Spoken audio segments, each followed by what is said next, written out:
Today I wanted to talk about the ego because you may have heard about the ego before. You may have some idea of what it is.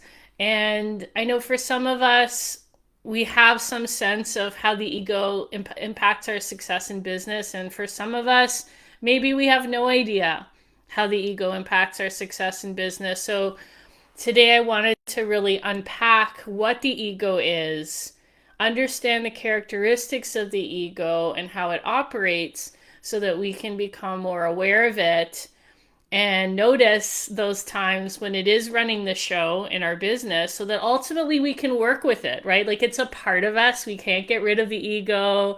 It's a part of who we are as human beings on this planet. And we can learn how to allow it to be an asset and support in our business rather than having it work against us. Contrary to popular belief, it's not something that we want to kill or silence. It is a part of who we are. So we need to learn how to work with it. So to start off with, what is the ego? The ego is a dimension or a level of our existence. It's that part of us that exists because we have a physical body, right? Like if we were in the realm of spirit and energy, it's kind of like we're all part of this one singular consciousness, kind of like a blob, right? In space, like merged with everything else. But the fact that we have a physical body that is separate from other physical bodies and other human beings, along with that, we have an ego, which gives us a sense of separation, that I am an individual, I am separate from that person, I'm separate from my computer and from my desk, and I have my own identity, I have a sense of my own personality, right? And so it's our sense of self and who we are, and by extension, our identity as well as everything that we associate as being ours, okay? And this is kind of where it gets persnickety. So inherently with having an ego, it creates a sense of separateness. And when you look at this from a spiritual level, the very fact that you feel separate means that you feel separate from the divine. You feel separate from resources. And so the challenge with working with an ego is the fact that there is at this level of consciousness, there is an underlying perception that I am separate from things that I need. Therefore, there is a perception of lack and scarcity. So I'm gonna get into that a little bit further. So you can't get rid of the ego, and you don't want to, but we can learn to work with it and ultimately have it expand and become a part of you in such a way that it is a more of a reflection of the grandness and the bigness and the expansiveness of your soul and your spirit. So the ego is associated with the very fact that we have a physical body, and it's preoccupied with our survival. That's the purpose, or one of the purposes that it serves, is that it's preoccupied with how do we maintain your existence, how do we avoid dying, right? And how do we keep you safe, right? At a very fundamental level. How do we keep you safe so you don't die? And how do we maintain all of the resources that we need that are required for survival, right? So this engages a very kind of primal part of ourselves. And one of kind of the sneaky, tricky, challenging things about the ego is that it employs the intellect, which is that faculty that likes to judge, right? Like this is right, this is wrong, this is good, this is bad. And it also employs the mind, right? The part of us that perceives and analyzes and conceptualizes information to serve its agenda of keeping us safe. It loves logic. And it's very good. Like I'm sure you've noticed and can think of situations where it draws on the past experiences to inform the present. So, for example, before you decide, let's say you're thinking about going jogging, and the last time you went jogging, you pulled a muscle or you sprained your ankle or something like that, the logical mind will kick in and say, oh, well, I don't know about that because think about the last time you did that and what happened. You don't want to let that happen again. And similarly, as it relates to business, things around money, like, oh, you want to make this purchase or this decision, but look what happened last time when you took that course and then you didn't get the result that you wanted. You better not invest in that program, right? It's not going to help you. So it's very good at employing logic to convince you and justify the position and the stance that it's taking to keep you safe. And it also loves to use evidence. So we have to realize that the ego, which employs the mind, right? The mind can only perceive memories of the past, right? Like it remembers things that happened in the past and can draw on that evidence of things that have happened.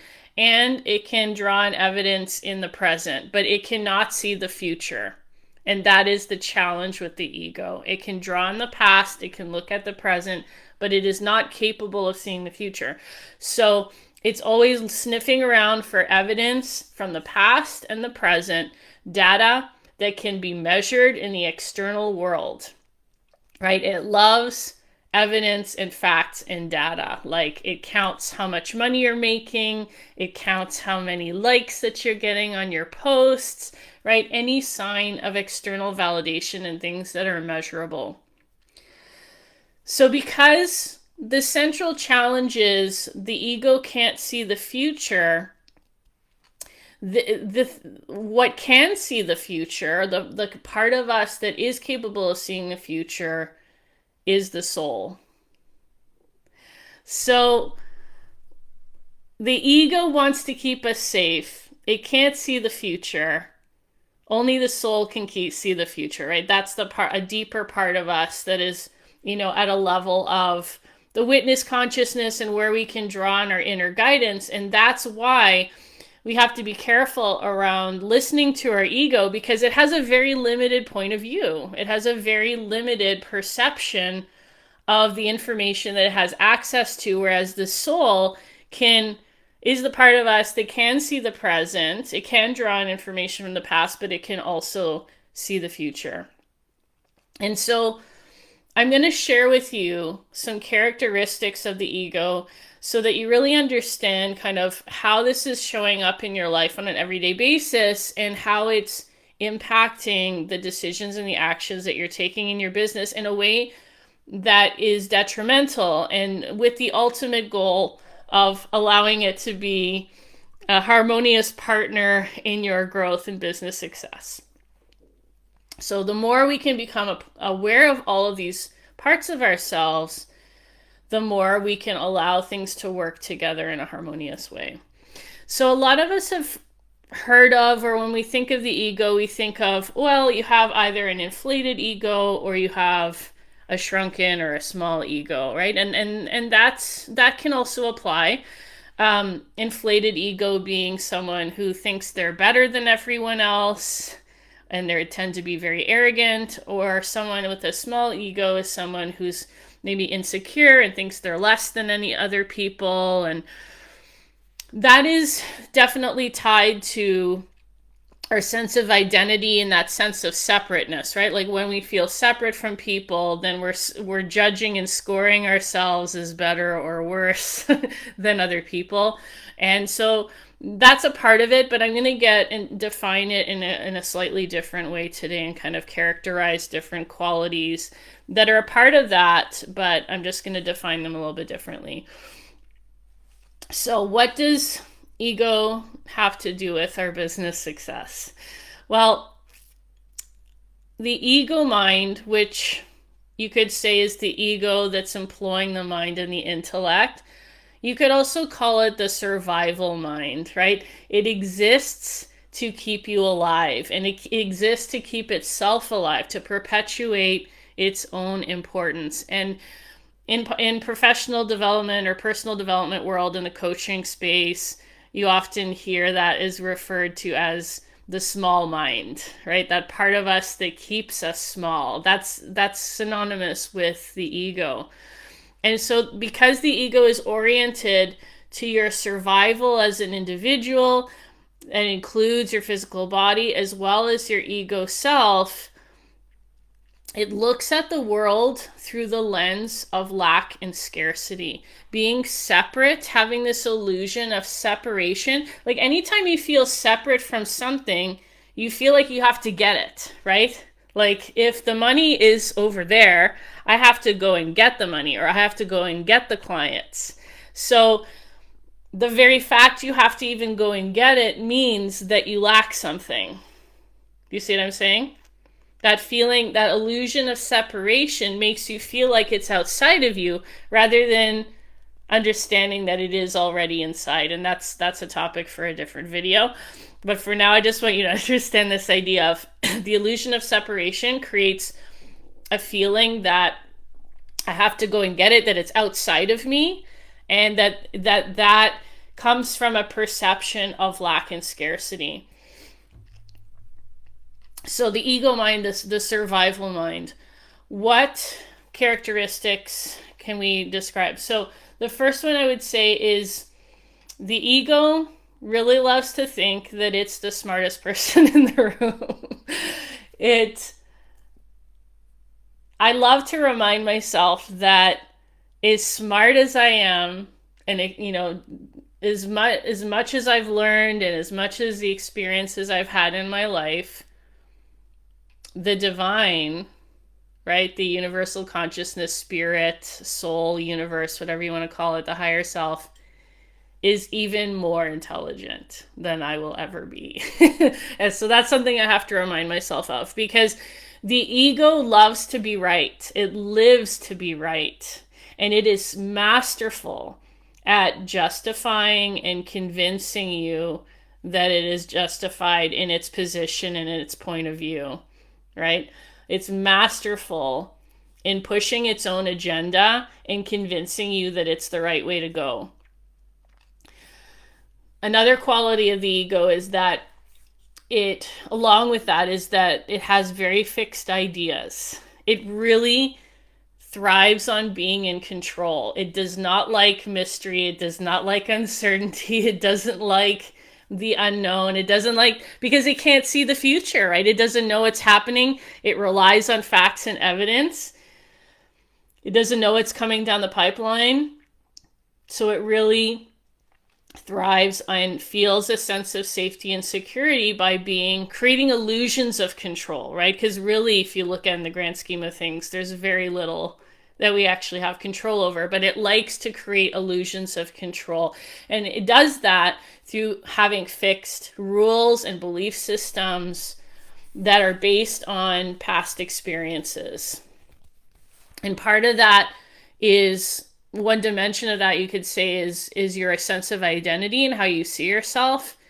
You think about all the ways that we classify ourselves as, I'm good at this, I'm good at social media, or I'm really bad at speaking on camera, or I am like this, I am a funny person, or I am not a social person, right? Like we tend to classify ourselves and our identity in certain ways, and that creates a sense of safety and that we know who we are, right? We know what we can do, what we can't do, what we're good at, what we're not good at.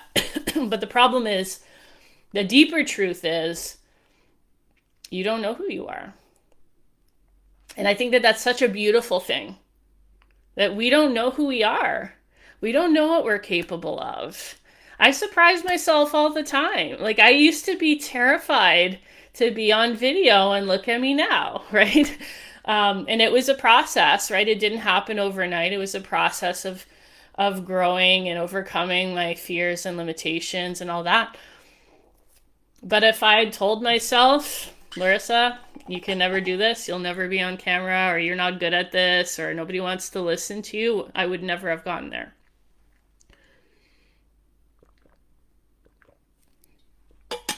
So it's a beautiful thing to not know who you are. And so just for now, I want, we'll get into how do we get more into the higher self in another video. I want to kind of keep this to the characteristics of the ego, but just realizing that the ego loves to define you into a fixed sense of identity of like, this is how I am, this is what I'm good at, this is what I'm bad at. And that the deeper truth is that we don't know who we are. So another dimension of these fixed ideas is this aspect of creating these fantasies or illusions of perfection, right? The mind is very good at, because it wants to have a sense of control and to preserve your safety, the mind loves, the ego mind or the survival mind loves to fantasize and create scenarios of perfection that will allow you to feel safe, to feel comfortable, and avoid any problems. So, for example, like you might have this idea that, oh, well, someday when I have this much money in my bank account and these things are not happening in my personal life and I feel like this, then I will move forward and take this decision, right? It's like we create these elaborate constructs and conditions in order to say yes to things in life. And the challenge with that is that what your soul knows is right for you has nothing to do with these preferences, these conditions, right? You could say these fantasies of being in control are all based on preferences and conditions that are created by the ego. And it's all designed to maintain an illusion or a sense of safety, comfort, maybe to maintain a certain image that you have, or maintain a sense of status, which is also, an aspect of your identity. And so what I like to think of, and we do this all the time. We create these fantasies like someday, like when I was a kid, I was like, someday when I'm a doctor, like I'll be so rich and then I'll be able to do all these things. And being in healthcare means that, people are always getting sick. So I'll never run out of clients. And, I kind of thought it through very logically, right? That it made so much sense in my logical mind about how this is like the perfect solution and the perfect answer to your life. And so this is why I think I call these fantasies, I call them sandcastles, because you build them, they look beautiful, but then someday, but the fundamental truth is they're not based on truth. They're based on illusion. So someday that wave is gonna come crashing down and wipe out the sandcastle, right? It's temporary, and the truth is gonna knock anything that is untrue down so that you can get repositioned. And I'm sure you've experienced this in your life from one time or another, where you went down a certain path. Maybe it served you for a while. Maybe you got some results for a while. Maybe you tried a certain strategy for a while, and then it just stopped working. And then it just completely failed. Or you reached a point where you lost that job or that relationship fell apart, and there was nothing that you could do to fix it or to change it. And that's where the fantasy, the bubble gets burst, right? It's like everything falls apart. And those moments when those things fall apart, it's such a powerful moment, because the higher intelligence of the divine is actually redirecting you to your aligned path.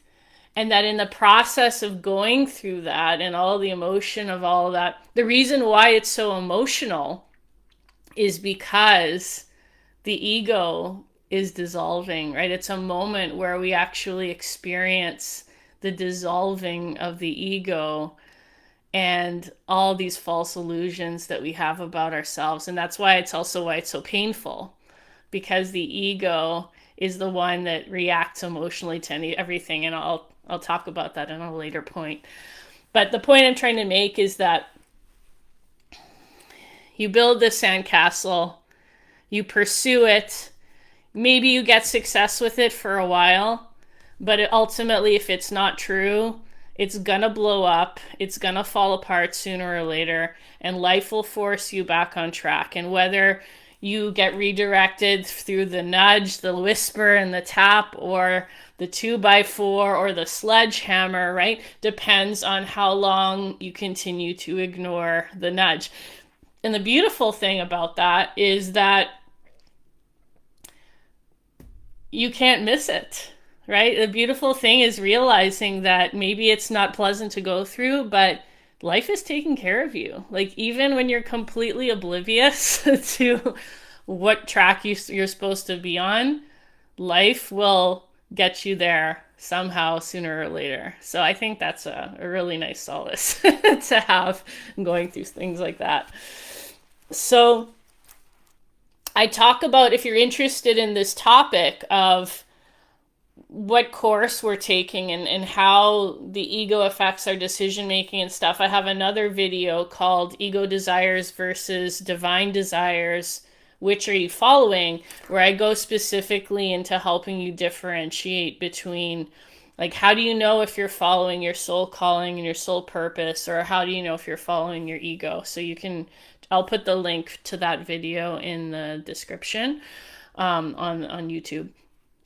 So the next quality, so this last section we just talked about was fixed ideas, the tendency of the ego to have fixed ideas. So the next characteristic is that the ego does not like change. I guess that's part of, and I guess an extension of being in control, right? Doesn't like change, doesn't like you to grow, doesn't want you to evolve. It wants to maintain the status quo. It's all about maintenance, right? Again, it can't see the future, and it would much rather have what's in front of it than sacrifice what you know for something greater, well, something unknown that could potentially be exponentially greater than what you have. And that's, I think, one of the biggest things that, and illusions that we get locked into when we're housed in our survival mind, is that we're so fixated on holding on to what we have that we don't realize the cost of holding on to what we have at the expense of something so much greater, that we don't see that, oh my gosh, there's something so much greater available to me, but I can't have that until I let go of this thing that I know, that thing that's familiar and that I've always known, right? And that process of growth and change and evolution requires that we drop the stuff that we've known and exchanging it, letting go of the rocks, metaphorically, right? So that we can pick up the pearls or pick up the gold. So the ego loves to maintain the status quo. It will always say things like, let's just keep doing what we've been doing, right? Let's just stay where we are. That's what the ego will say. So the next characteristic is that it's reactionary, okay? So remembering that the ego is driven by a fear, a belief, a worldview of lack and scarcity.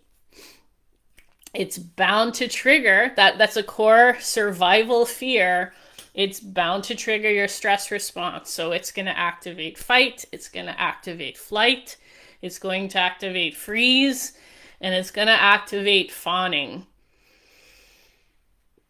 And the nature of a stress response is that it's immediate, it's reflexive, it's instinctive. It doesn't consider the situation very carefully, right? It's reflexive.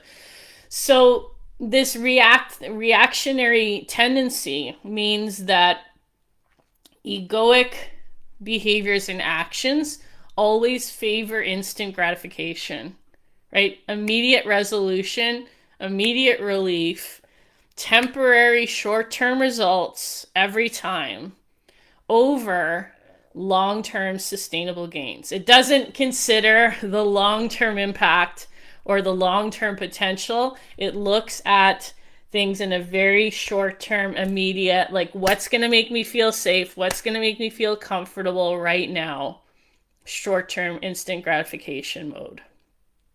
So that fear can trigger, that fear of lack and scarcity, that stress response around survival can bring up all kinds of emotions, right? When we feel emotional, when we feel reactive, when we feel, like doing something is a really big deal, or that we feel devastated because something happened that we didn't want, like we feel like we've been rejected by a potential client, or some strategy that we implemented failed and we feel devastated and we feel like a loser. Like all of that stuff, all those emotional reactions are the results of the ego and our sense of identity and how we see ourselves and the stories and the beliefs that we have around that.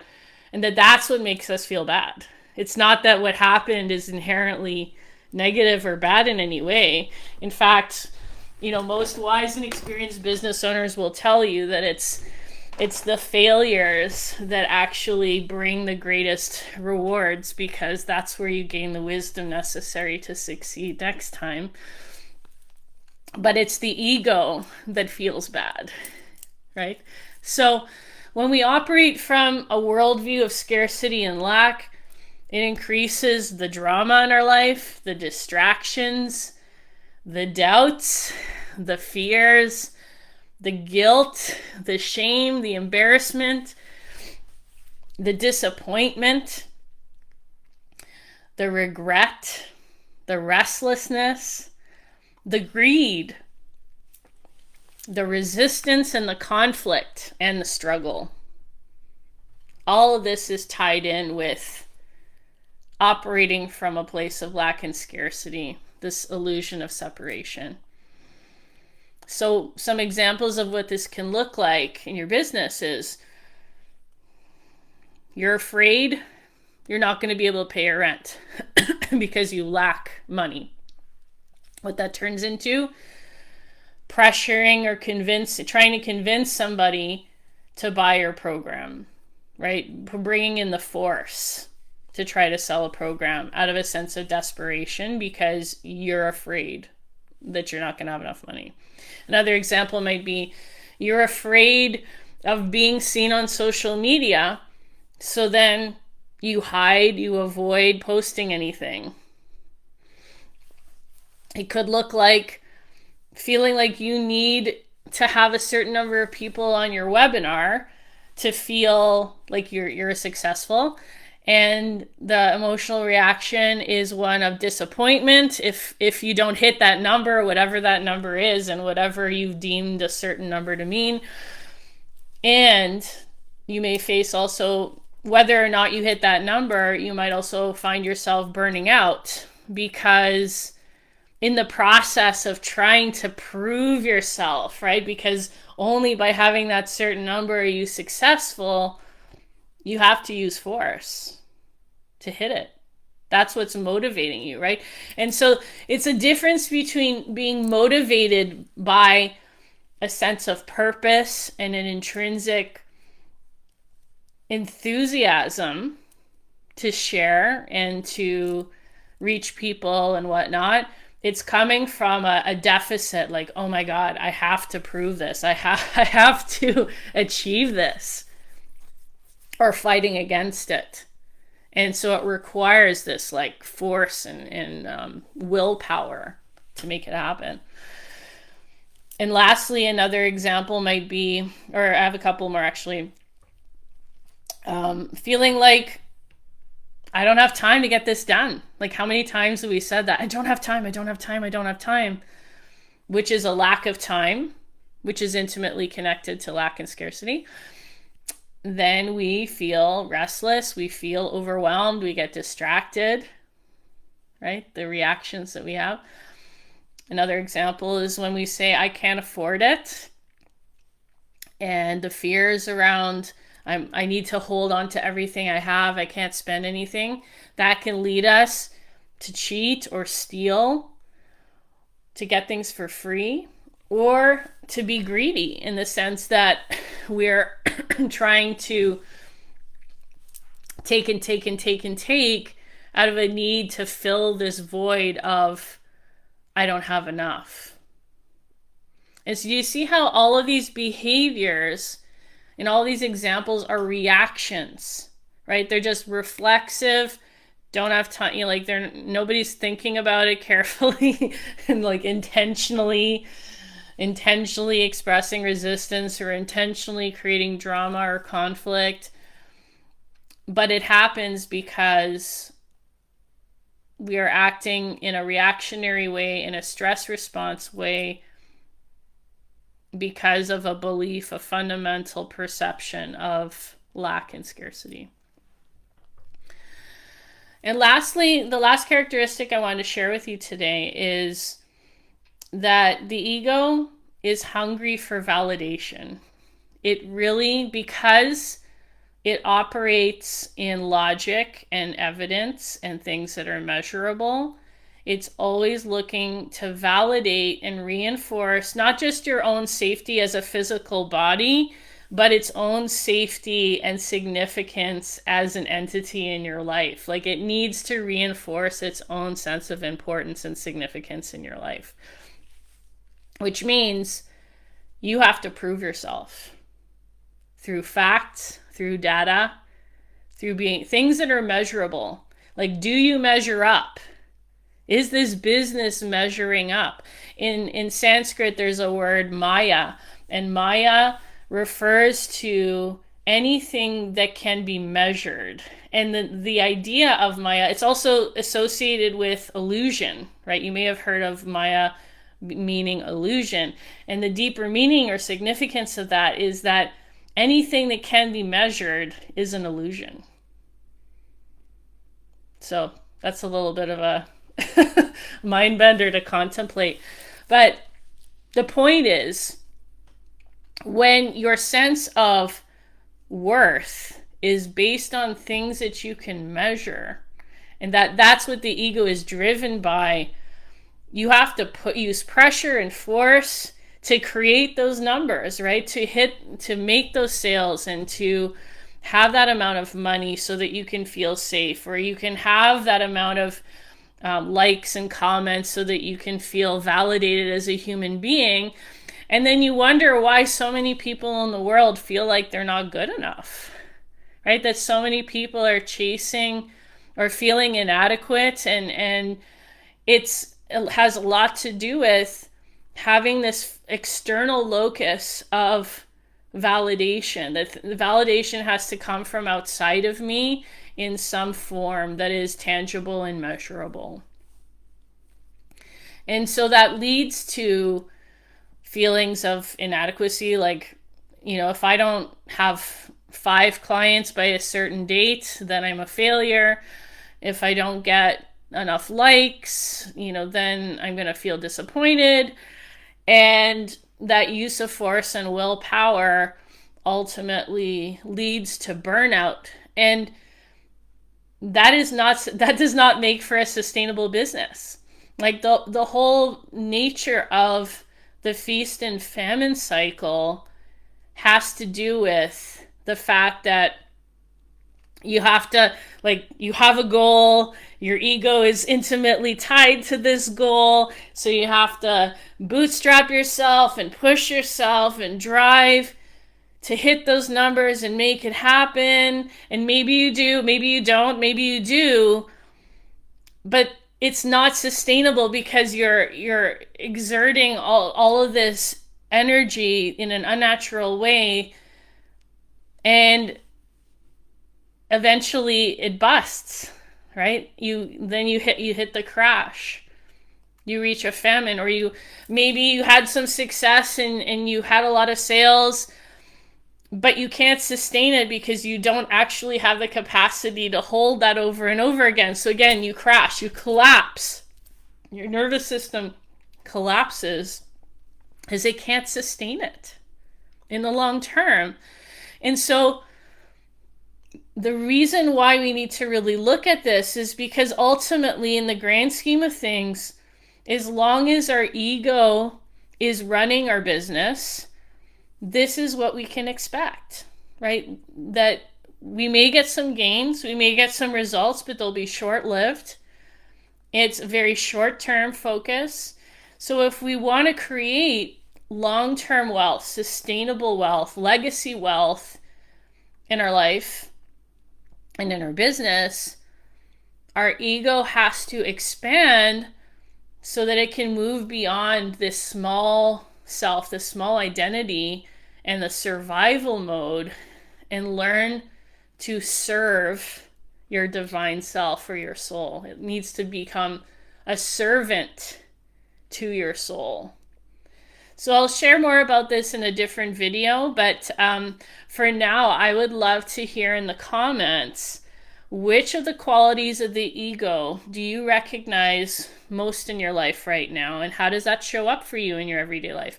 So I'm going to go over those qualities one more time.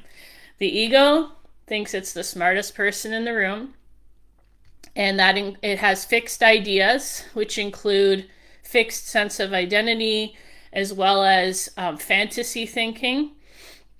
It loves to avoid change.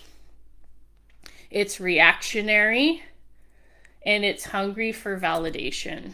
So I would love to hear, which one of those qualities do you recognize the most in your behavior, in your actions, in your life, and how is it showing up for you? I would love to hear that in the comments. So thank you so much for watching today on YouTube. If you enjoyed this video, if you found it valuable, please give it a like, and please do subscribe to the channel if you haven't already. I'm posting new content and new videos on a regular basis, and I'd love to share more with you. So thank you so much for watching. Bye.